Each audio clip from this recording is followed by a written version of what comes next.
Indianapolis 2025, live from Perth, Australia. So we're not in Saudi for this one. It's time for the wrestling, and it's your boy Icon with another wrestling review for you. Going over that crown jewel. And I saw that Drew McIntyre and Jade Cargill were on the poster for this, and they didn't have matches. My only guess is Jade probably was going to have a match until she got her head split open by Nia Jax. And the Drew and Jacob Fatu thing, they probably couldn't get that off the ground quick enough, for them to make the pay-per-view. So it was kind of weird. But anyway, like I said, it's your boy Icon with another wrestling review for you. And before we get started, hit that notification bell, like it or subscribe. Check out my other reviews for wrestling because I got a lot of stuff up on my channel. And let's get started with some little wrestling action and some crown jewel. So no pre-show again. Like, we don't do that anymore, which is very sad.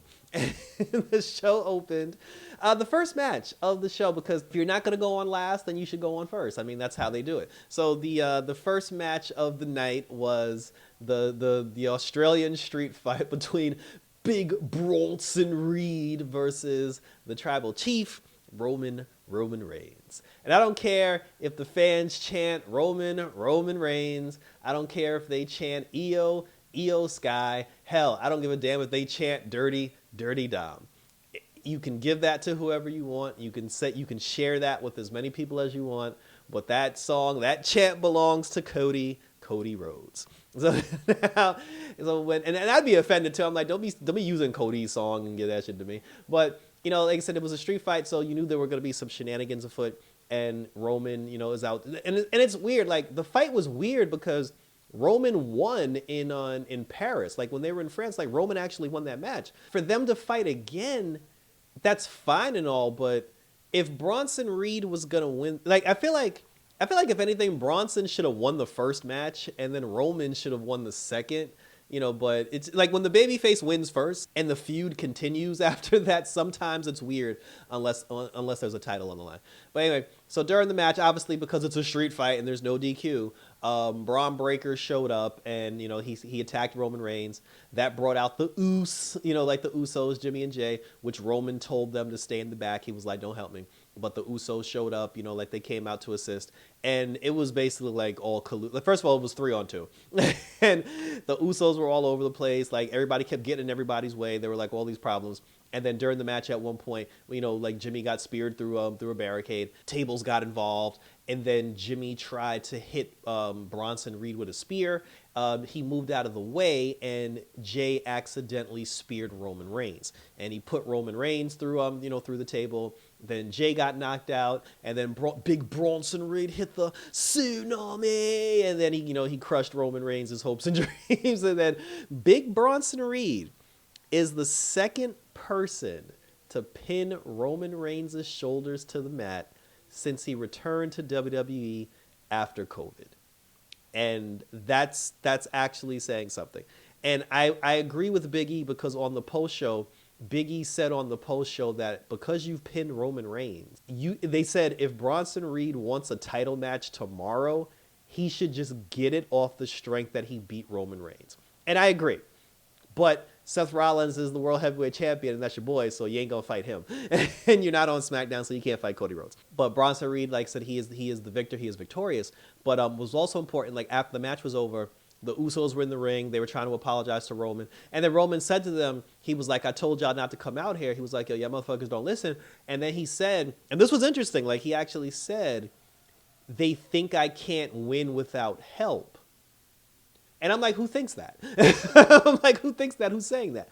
But then when you're thinking about when he was a heel and how he was cheating to win this whole time, I'm like, in his mind, does that still carry over? Like, does he still think people feel that way about him? Does he feel that people think he can't obtain victory without help? I don't think anybody thinks that anymore. But I guess he feels that way, so he wanted to do it for himself.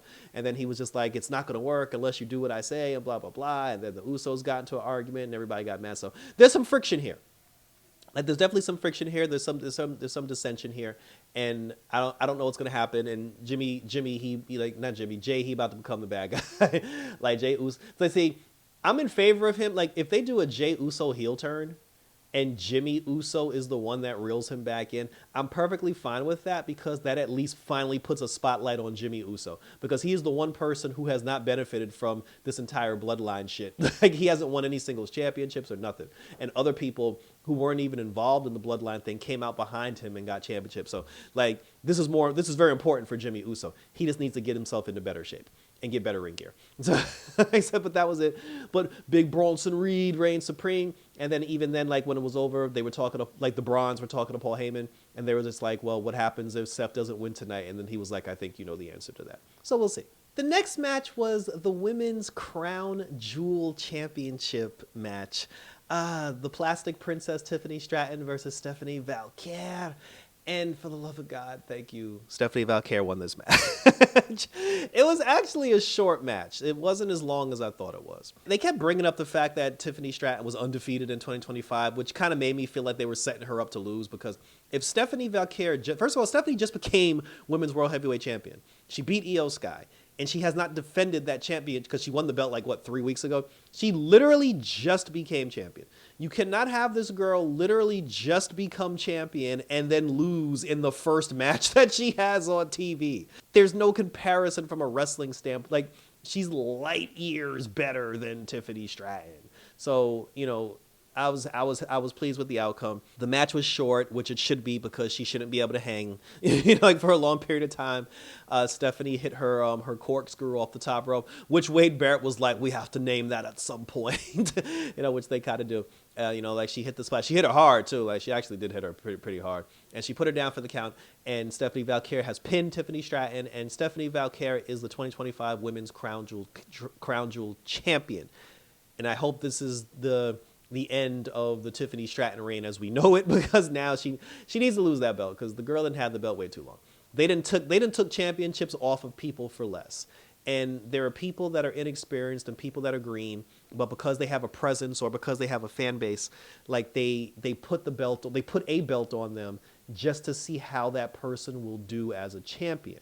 And this girl to have that shit too long. Like, it's time to go. Stephanie Valkyrie, she's actually good in this position because she's new. She's a breath of fresh air. She can actually wrestle. Like the crowd likes her. She has a good indie presence. And I'm fine that she beat Io Sky, and I'm fine that she beat Tiffany Stratton because for the love of God, we got to start pushing new people. Like, we can't just keep recycling. Like all the veterans in the women's division, they're either getting old or they're getting pregnant. Like, we got to bring up some fresh new talent. We got to get some new people over. And having Stephanie Valkyrie in this position is good to have in this position. So like I said, so kudos to her. She won the belt. She spoke to the crowd. That belt was big as hell. And we'll see now who her actual challenger will be for the Women's World Heavyweight Championship on Monday Night Raw. The next matchup was AJ Styles versus John Cena. One last time to beat up John Cena. And I just want to say for the record, the pay-per-view was 8 o'clock in the morning on Saturday. As I'm recording this review, it's currently Sunday morning. And I just want to let everybody know that John Cena and AJ Styles, they're still wrestling. Because this match took for fucking ever. It was a great match, don't get me wrong. But I said, for the love of God, I was looking at my watch. They was kicking out of, they done kicked out of every single move in wrestling history. They did a skull crusher finale, the phenomenal forearm. This motherfucker hit an RKO. He tried a 619 at some point. But what did it in the end was the Undertaker's choke slam.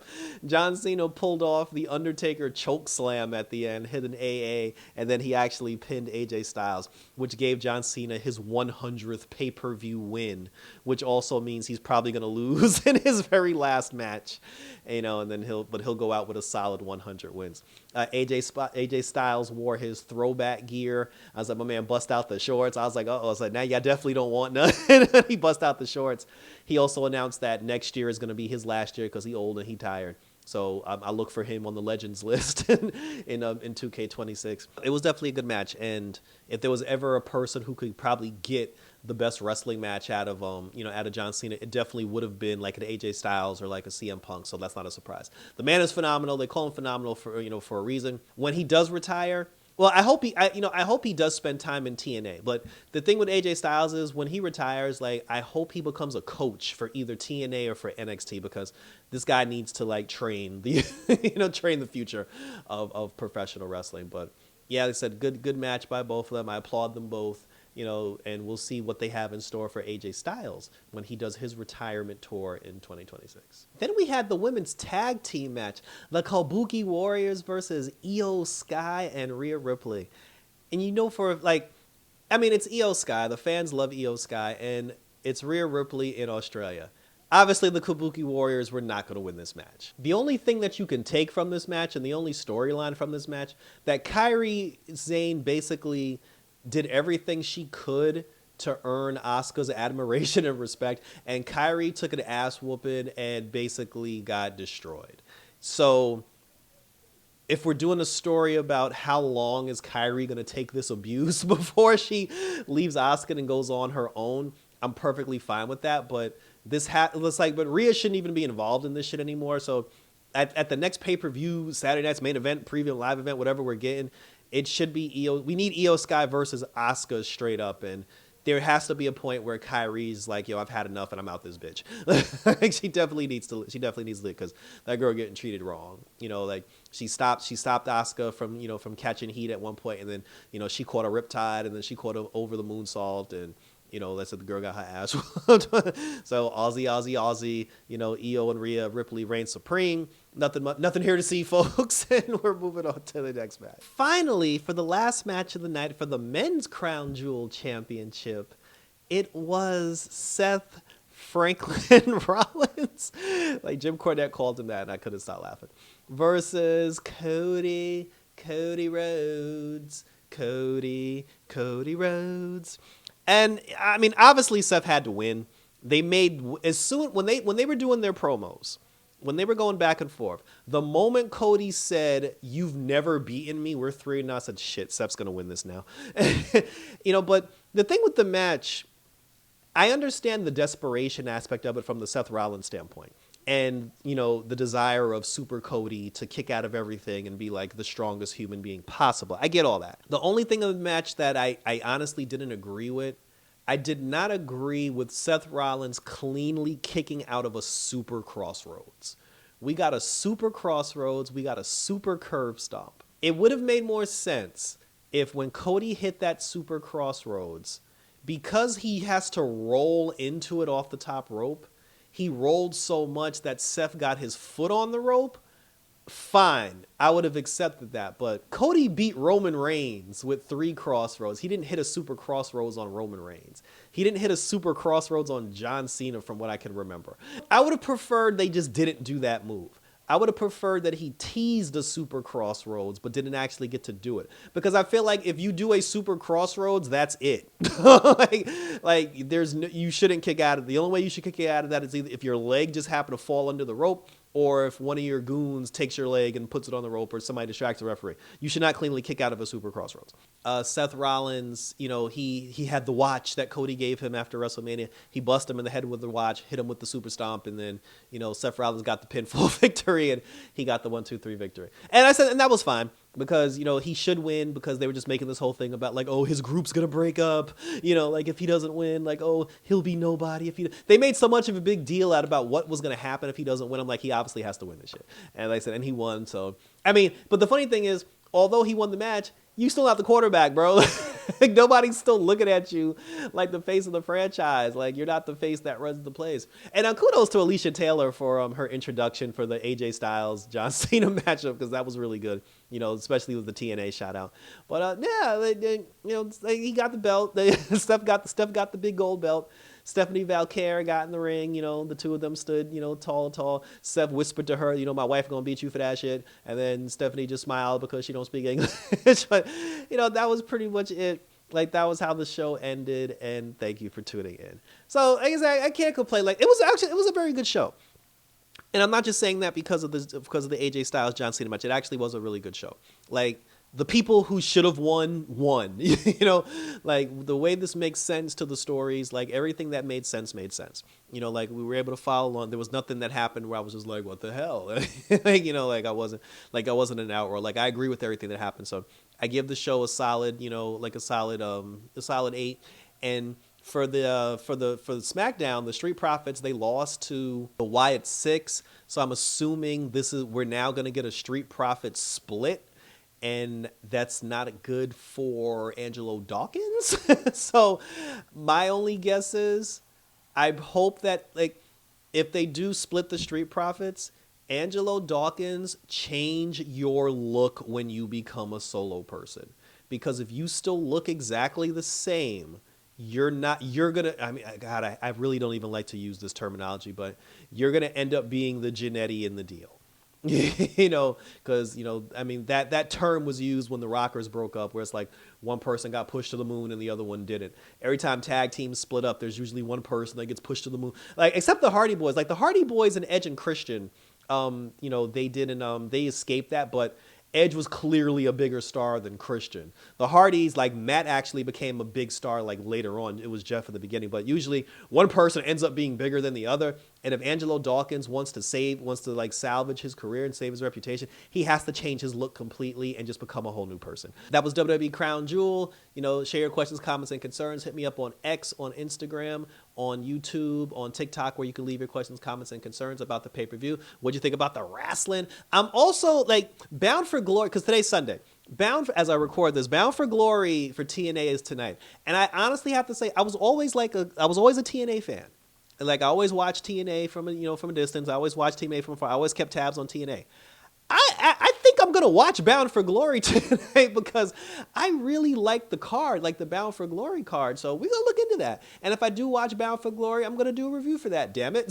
So keep an eye out for a potential TNA Bound for Glory review. So share your questions, comments, concerns as always. Check out my other reviews for the wrestling. Check out my reviews for Peacemaker. I got the Peacemaker season finale up on my channel. Well, it should be up on my channel by the time you see this. And I said, and we'll keep going on for some more of this wrestling, maybe some TNA, some NXT as we roll on for the Survivor Series. So that was it, guys. So thanks for tuning in. So till next time, for Crown Jewel, we'll see who's the champion and where the storylines go from here. And until then, because it fits like a glove, baby, and we're out this bitch.